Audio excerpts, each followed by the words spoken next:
Arkadaşlar merhaba. Bugün sizlere basit bir tavuk göğsünü dünya ünlü bir tavuk yemeğine nasıl dönüştüreceğiz? Bunun tarifini vereceğim.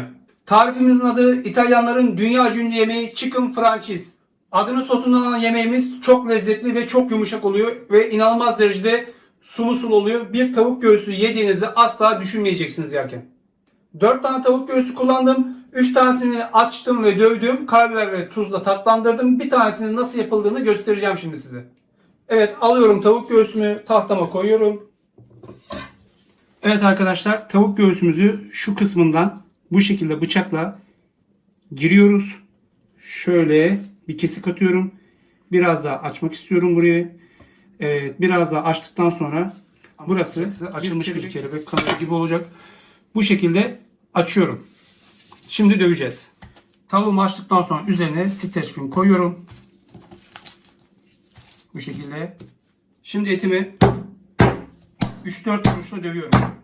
Çok fazla hırpalamayın.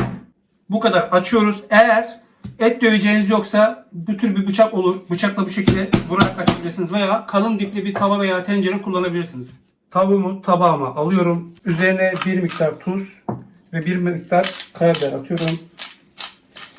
Evet, tavuklarım hazır. Şimdi pişirme işlemine geçelim. Tavuğumuzu pişirmeden önce una sonra yumurtaya bulamamız gerekiyor. O yüzden 2 tane yumurta kırıyorum bir kaba. Bu da ikinci yumurtam.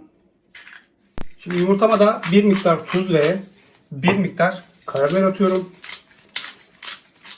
Bir miktar da rendelenmiş parmesan peyniri koyacağım. Siz yoksa kullanmayabilirsiniz veyahut da eski kaşar peyniri varsa ince çekip rendeleyip kullanabilirsiniz. Şimdi bunları bir güzel karıştırıyorum şöyle. Önce tavuklarımın iki yüzeyini güzelce unluyorum. Şöyle una batırıyorum. Dilerseniz una tuz ve karabiber atabilirsiniz unlamadan önce. Unu da baharatlandırabilirsiniz. Birinci tavuğumuz hazır. Şimdi ikinci tavuğuma geçiyorum hemen. Çok hızlı, pratik bir yemek oluyor ve inanılmaz derecede lezzetli bir yemek oluyor. İtalyanlar 1950'li yıllarda Amerika'ya çok fazla göç ettiler. Aslında ilk başlarda bu yemek etle yapılıyordu ve Worcester sosla yapılıyordu. Daha sonra etin çok pahalı olması ve ulaşılamamalarından dolayı tavukla değiştirdiler biraz daha uygun olsun diye. Adı da Chicken Franchise oldu. Bu şekilde dünyaya yayıldı oradan. Çok meşhur bir yemeğidir İtalyanların. İkincisini de sosladım, unladım. Ocağımı açıp altını kısık koluma getiriyorum. Bir miktar zeytinyağı gezdiriyorum. Hemen 2 diş sarımsağımı atıyorum. Sarımsaklar zıplamaya başladığında yağımız olmuş demektir. Sarımsaklar zıplamaya başlayınca unlamış olduğumuz tavuklarımızı yumurtaya buluyoruz ve doğrudan tavaya alıyoruz. Şöyle birinci tavuğumu alıyorum. İkinci tavuğuma geçiyorum hemen. Peynirden korkmayın. Parmesan kullanıyorsanız veya da eski kaşar kullanıyorsanız hemen yanıp erimeyecektir.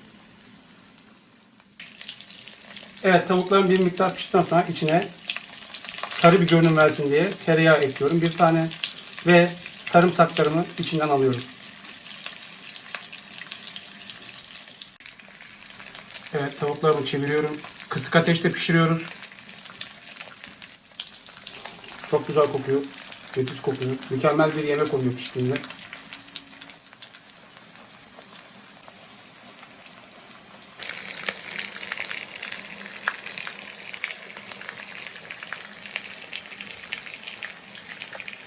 Evet, pişen tavuklarımızı tavamızdan çıkartıyoruz. Tavuklarımızı kızartıp aldık. Şimdi aynı tavanın içine kibrit kutusu büyüklüğünde bir miktar tereyağı koyuyorum. Ve ardından bir tepeleme dolu kaşık un ilave ediyorum ve karıştırıyorum. Kısık ateşte yapıyoruz bütün işlemlerimiz. Yanmaması gerekiyor. Unun biraz kavrulduktan sonra içerisine bir çay bardağı beyaz şarap ilave ediyorum. Şarap kullanmak istemiyorsanız bir yemek kaşığı sirke atın. Isı zaten şaraptaki alkolü alacaktır.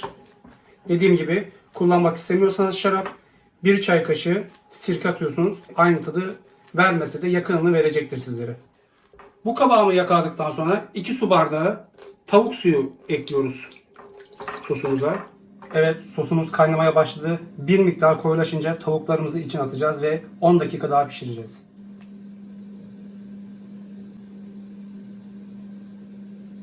Sosumuz bir miktar koyulaştı ve tavuklarımı sosumun içine alıyorum.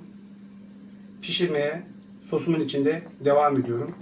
Sosum iyice tavuklarımın içine işleyecek. Nefis bir lezzet çıkacak ortaya. Bu aşamada tavuklarımın üzerine yarım limon suyu gezdiriyorum. Tavuklar pişirirken sosumun içinde tur attırıyorum. 5 dakika bir tarafını, 5 dakikada diğer tarafını pişirdiğimde nefis, sulu, harika lezzetli tavuğumuz hazır olacak.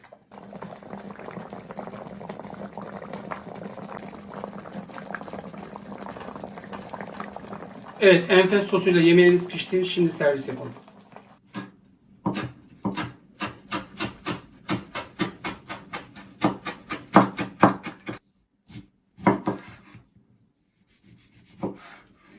Tavuğumu ben makarna ile servis edeceğim. Bir miktar tagliatelle makarna alıyorum tabağıma.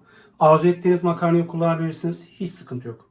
Evet, şöyle güzel bir parça tavuk bırakıyorum. Bu şekilde. Harika kokuyor. İnanılmaz lezzetli bir tavuk oluyor. Yediğinizde ve yaptığınızda bana hak vereceksiniz. Bir miktar sosundan koyuyorum.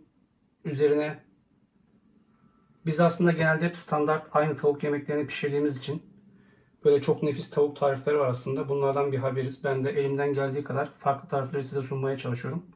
Biraz yemek konusunda farklılıklara açık olmamız gerekiyor. Dünya lezzetlerini yakalamamız gerekiyor. Ben öyle düşünüyorum en azından. Bir miktar ince kıymış olduğum maydanoz atıyorum. Evet, son olarak bir dilim limonla servisimi ve dokunuşumu tamamlıyorum. Afiyet olsun. Şimdi tadına bakalım. Tadına bakıyoruz arkadaşlar. Şöyle kesiyorum sizin için.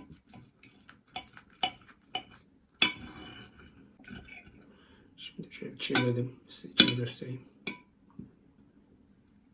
Görmüş olduğunuz gibi nefis, nemli bir tavuk. Tadına bakıyorum. İşte bu diyeceksiniz yerken. Bu tavuğun porsiyonu gidin bir tane düzgün bir restoran arkadaşlar. Minimum 50 liradır yani 50 liraya yersiniz bir porsiyon. Yani dediğim gibi çok meşhur bir tavuk ve çok lezzetli oluyor. 50 liraya ben size 4 kişilik 5 kişilik bir ailenin tamamen yiyebileceği bir tavuk yaptım. Şöyle de yiyelim makarnayla. Evet arkadaşlar, harika bir yemek yaptık. Bir sonraki tarifle görüşünceye dek sofranızdan bereket, tabağınızdan mutluluk eksik olmasın.